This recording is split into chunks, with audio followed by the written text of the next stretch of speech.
भाई जो गुरु वचन पे डट गे, कट गे फंद चुरा।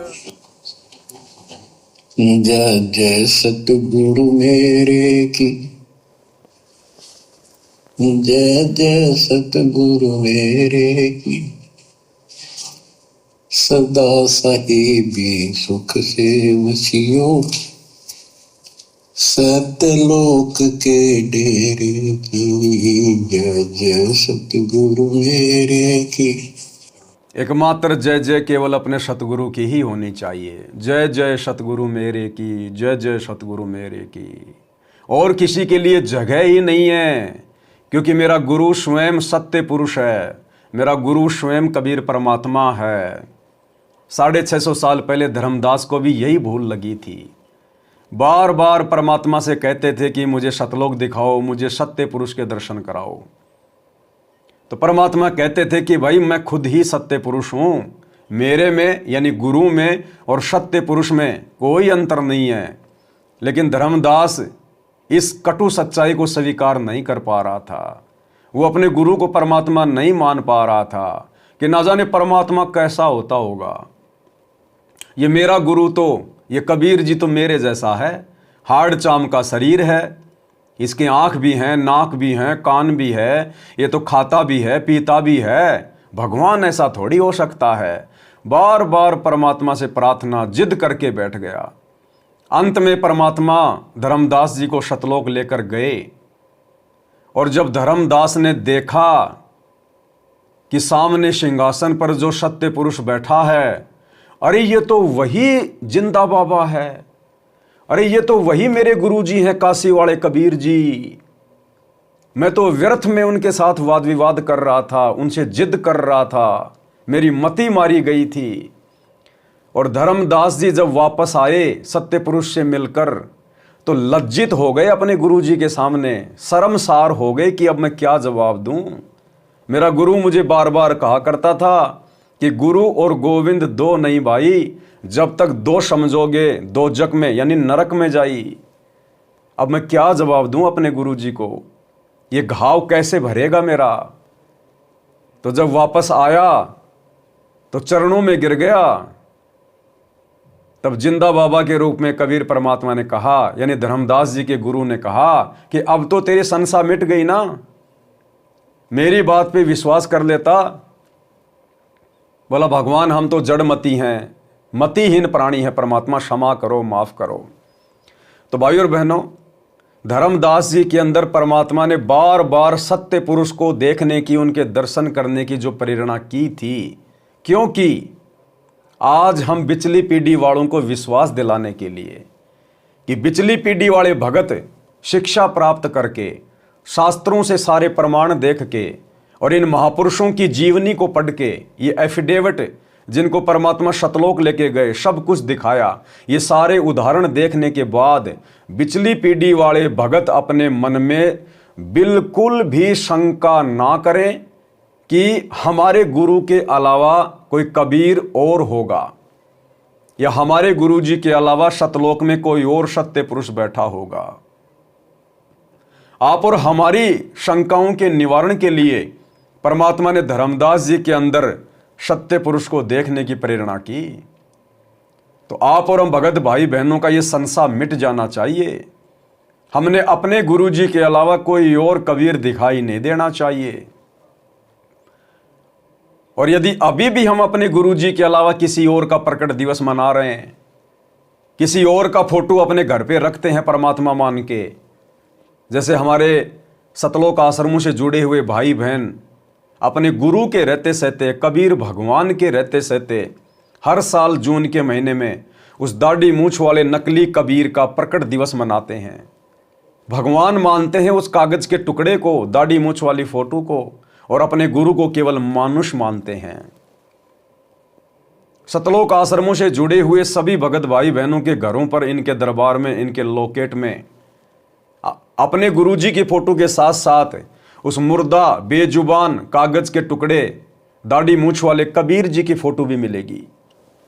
तो ये पतिव्रता पद की भक्ति नहीं है। फिर हमने धर्मदास जी से क्या शिक्षा ली, हमने कबीर सागर से क्या समझा।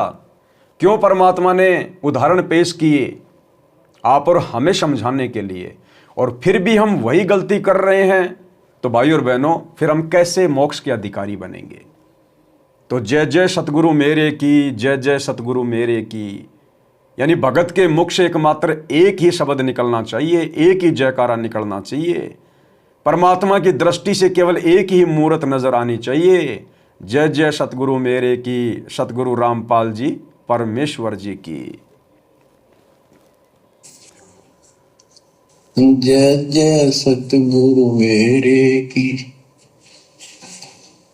सदा साहिबी सुख से बसियो, उस अमरपुरी के डेरे की। निर्विकार निर्भय तू ही, और सकल वैमा, हे जी साधो और सकल वैमा, सब पर तेरी साहिबी, सब पर तेरी साहिबी, तुझ पर साहिब नाम, निर्विकार निर्भय। हमारे गुरुदेव भगवान सतगुरु रामपाल जी परमेश्वर जी इतने समर्थ हैं, उनके अलावा सृष्टि में और कोई निर्भय नहीं है, कोई निर्विकार नहीं है। निर्विकार यानी जो महापुरुष तीनों गुणों के प्रभाव से, 25 प्रकृतियों के प्रभाव से, काम क्रोध लोभ मद अहंकार के प्रभाव से दूर हो, जो अबंध हो, सर्वशक्तिमान हो, हमारे गुरुदेव के अलावा सृष्टि में कोई अन्य नहीं है। फिर ऐसा निर्विकार परमात्मा जिनको ना रजोगुण का प्रभाव सताए, ना तमोगुण का, ना शतोगुण का, फिर हम अपनी अज्ञानता में ये कैसे मान बैठे हैं कि हमारे गुरुजी ने 8 सितंबर के दिन गांव धनाना में इंद्रो माई के पेट से जन्म लिया है। ये शब्द बोलने से पहले कि हमारे गुरुजी का जन्म हुआ है, इंद्रो माई के गर्भ से हुआ है, हम नीचों की जीभ कट जानी चाहिए, जीभ। हम अपने गुरुजी के विषय में नहीं, हम परमात्मा के विषय में क्या बोल रहे हैं, हमने ये सोचना चाहिए। अपने गुरुदेव भगवान के विषय में कुछ भी बोलने से पहले, मन में चिंतन मनन करने से पहले हमने ये विचार करना चाहिए कि हम अपने गुरुजी के बारे में नहीं, हम परमात्मा के बारे में बोलने जा रहे हैं। और परमेश्वर कभी किसी मां के गर्भ से जन्म लेके नहीं आता। इस सृष्टि में कोई ऐसी औरत, कोई ऐसी मां नहीं है जो परमात्मा को जन्म दे सके। सारी सृष्टि को अपने आधे बाल के ऊपर रखे हुए परमात्मा को 9 महीने अपने गर्भ में रख सके। इस सृष्टि में ऐसी कोई माता नहीं है। ये सतगुरु सबकी माता है, जिसने सबको अपने अंदर से उत्पन्न किया है। हम सब इस मां के अंश हैं। इसको भला कौन जन्म देगा। और फिर भी यदि भाई बहन मानते हैं कि हमारे गुरुजी का जन्म हुआ है, तो भाई फिर इस जन्म में आप मोक्ष की उम्मीद मत करना, क्योंकि गुरु को मानुष मानने वाला 84 लाख योनियों का अधिकारी होता है, नरक का अधिकारी होता है, सतलोक का नहीं। गुरु मानुष कर जानते वो नर कहिए अंध, और वह दुखी संसार में फिर आगे काल के फंद। काल के फंद में क्या क्या आता है? 84 लाख योनियां, नरक, घोर कष्ट, यातनाएं। तो ये गलती हम भाई बहन भूलकर भी ना करें। ये स्वयंभू परमात्मा है, स्वयं ही प्रकट होता है, जब चाहे जहां प्रकट हो जाए, जिस रूप में चाहे प्रकट हो जाए, जितनी बार चाहे प्रकट हो जाए। ये अबंध है, इन्हें रोकने वाला सृष्टि में कोई नहीं है। गरीब ऐसा सतगुरु हम मिल्या, बेपरवाह अबंध, परमहंस पूर्ण पुरुष, रोम रोम रविचंद।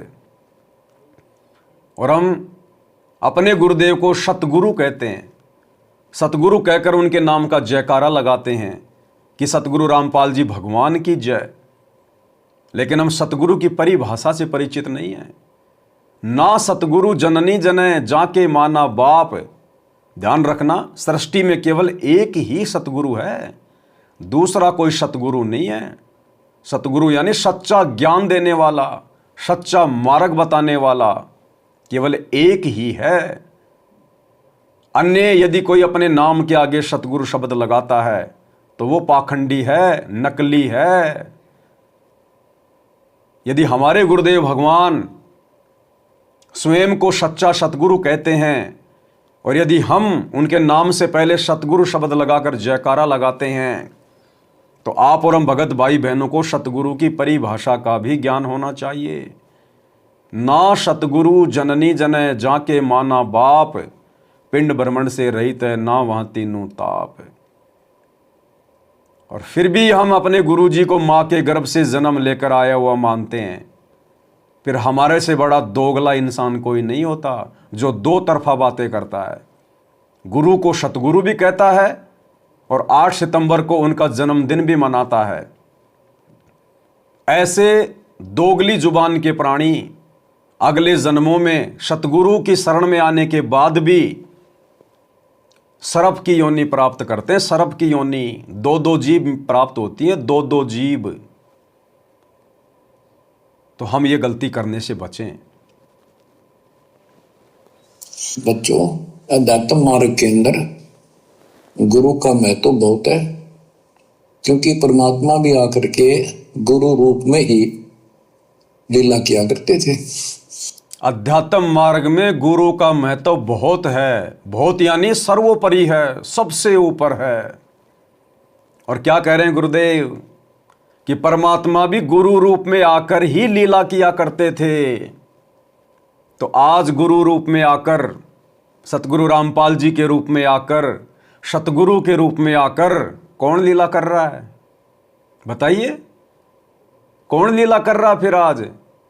क्योंकि कबीर भगवान के अलावा तो कोई पूर्ण गुरु है ही नहीं, कोई सच्चा गुरु है ही नहीं, कोई सतगुरु धरती पर है ही नहीं जो सच्ची राह बता दे भटके हुए जीवों को, प्राणियों को। तो आज कौन लीला कर रहा होगा फिर सतगुरु के रूप में? ये आप और हमारी कॉमन सेंस पे छोड़ते हैं परमात्मा। आप और हमें जो तत्व ज्ञान देते हैं कलयुग की बिचली पीढ़ी में आके, दिन रात एक कर देते हैं परमात्मा। सत्संग करते करते पूरी नींद भी नहीं ले पाते परमात्मा, आंखें काली हो जाती है। सिर्फ आप और हमसे अपनी पहचान करवाने के लिए ये ज्ञान फिर हमें क्यों दिया सतगुरु ने? इतना 30 साल तक क्यों इतना संघर्ष किया?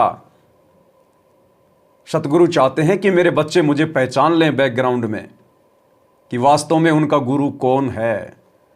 अरे भक्ति का आनंद तो उसके बाद शुरू होगा।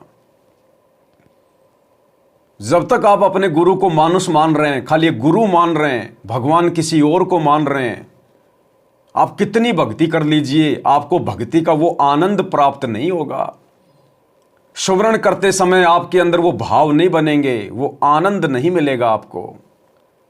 और जिस दिन आप इस ज्ञान को आधार बनाकर सतगुरु कृपा से अपने गुरु जी को परमात्मा के रूप में अपने दिल में बसा लेंगे, अपने गुरु जी को अपना महबूब बना लेंगे, और दूसरा जब आप विषय वासनाओं से दूर हो जाएंगे, भोग क्रिया से दूर हो जाएंगे, काम वासना से दूर हो जाएंगे, उसके बाद देखना भाई और बहनों, मीठा ही मीठा, मीठा ही मीठा, सुमरण में भी आनंद, सत्संग सुनने में भी आनंद, गुरु महिमा करने में भी आनंद, सुबह से लेकर शाम तक आनंद ही आनंद। क्योंकि परमात्मा कहते हैं इष्ट मिले और मन मिले, मिले सकल सब रीत, कहे कबीर ता जाइए रे संतन की प्रीत। तो परमात्मा भी ऐसे ही आत्मा के हृदय में आएंगे, बसेंगे, निवास करेंगे, जो आत्मा सबसे पहले तो इन विषय विकारों से अपनी आत्मा को साफ कर लेगी। क्योंकि भगवान मैली आत्मा में आके नहीं बैठते। जिसके हृदय में छल कपट होता है, जो विषय वासनाओं के रंग में रंगा होता है, ऐसी गंदी जगह पे भगवान आके नहीं बैठता। अरे हमारे घर पर अगर हमारा कोई रिश्तेदार आ जाता है तो हम लोग झट से बेडशीट को चेंज करते हैं, झट से नई बेडशीट लाके लगा देते हैं। तो हमारा गुरु, हमारा परमात्मा क्या इस विषय वासना से लिपटे हुए, सने हुए गंदे हृदय में आके बैठेगा? कुत्ता भी अपनी पूंछ से जगह को साफ करके बैठता है। तो हमने यदि अपने हृदय में अपने गुरुदेव भगवान को, अपने महबूब को बैठाना है शब्द रूप में, तो हमने अपने हृदय को साफ करना पड़ेगा, मैली चद्दर को हटाना पड़ेगा। और इस चद्दर को काल ने मैली कैसे कर रखा है? काम, क्रोध, लोभ, मद, अहंकार, विषय वासना। उसके बाद देखना भाई और बहनों, भक्ति का आनंद है। बाकी आप भक्ति भी करते रहो, कितना ही माला कर लो, कितना ही दान पुण्य कर लो, जो आप कर रहे हैं गुरुदेव कहते हैं आपको उसका वो फल मिल जाएगा, लेकिन परमात्मा नहीं मिलेगा। भक्ति का आनंद आप प्राप्त नहीं कर सकते। तो गुरुदेव कह रहे हैं भक्ति मार्ग में गुरु का महत्व सर्वोपरि है। और परमात्मा भी गुरु रूप में ही आकर लीला किया करते थे। तो क्या आज वो परमात्मा गुरु रूप में आके लीला नहीं कर रहा? लेकिन ये सब हमें उस समय दिखाई देगा जब हमारा हृदय साफ हो जाएगा। हमें प्रत्यक्ष अपने गुरुदेव में कबीर भगवान दिखाई देगा, इनके अलावा कुछ भी दिखाई नहीं देगा। जब हमारा इनके प्रति प्रेम जागृत होगा, परमात्मा कहते हैं बिना प्रेम पावे नहीं, चाहे कोट समाधि लाओ। कितना ही यज्ञ कर ले, कितना ही तप कर ले, कितना ही जप कर ले, कितना ही धर्म कर ले, जब तक आपका प्रेम अपने गुरु में नहीं उमड़ेगा। और गुरु में प्रेम कब उमड़ेगा? जब हम पतिव्रता पद पर आएंगे, एकमात्र अपने गुरुजी पर आश्रित हो जाएंगे, समर्पित हो जाएंगे, तब प्रेम उमड़ेगा। जैसे लड़का लड़की काल प्रेरणा से आपस में प्रेम कर लेते हैं और वो एक दूसरे के प्रति इतने समर्पित हो जाते हैं, लड़की भी अपने माता पिता को, अपने जन्मदाता को भूल जाती है, लड़का भी अपने माता पिता की शिक्षाओं को भूल जाता है, घर छोड़कर भाग जाते हैं। क्यों?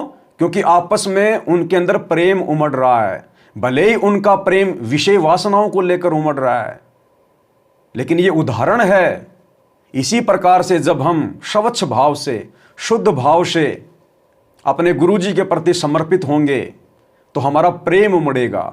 और जब गुरुजी के प्रति प्रेम उमड़ेगा तो फिर हमें दुनिया दिखाई नहीं देगी, केवल अपना परमात्मा दिखाई देगा। और परमात्मा में तो फिर सारी दुनिया बसी हुई है। एक साधे सब सदें, सब साधे सब जाए, और माली सींचे मूल को फलय फुलय अघाए। तो गुरुदेव भगवान के सत्संग करने का एकमात्र प्रयोजन यही होता है कि आत्मा जितना जल्दी हो सके गुरु में परमात्मा को ढूंढ ले, गुरु में परमात्मा को देखना शुरू कर दे। क्योंकि ये भक्ति की पहली सीढ़ी है गुरु, और आखिरी सीढ़ी भी गुरु ही है। और जिसकी ये वाली सीढ़ी कमजोर है, यानी जिसने अभी तक गुरु को केवल गुरु ही माना है, मानुष माना है, जन्म लिया हुआ माना है, परमात्मा नहीं माना, तो फिर ऊपर वो कैसे चढ़ पाएगा? नहीं चढ़ पाएगा। भाई जो गुरु बचन पे डट गे, कट गे फंद 84 के, कट गे फंद 84 के, कट गे फंद 84 के।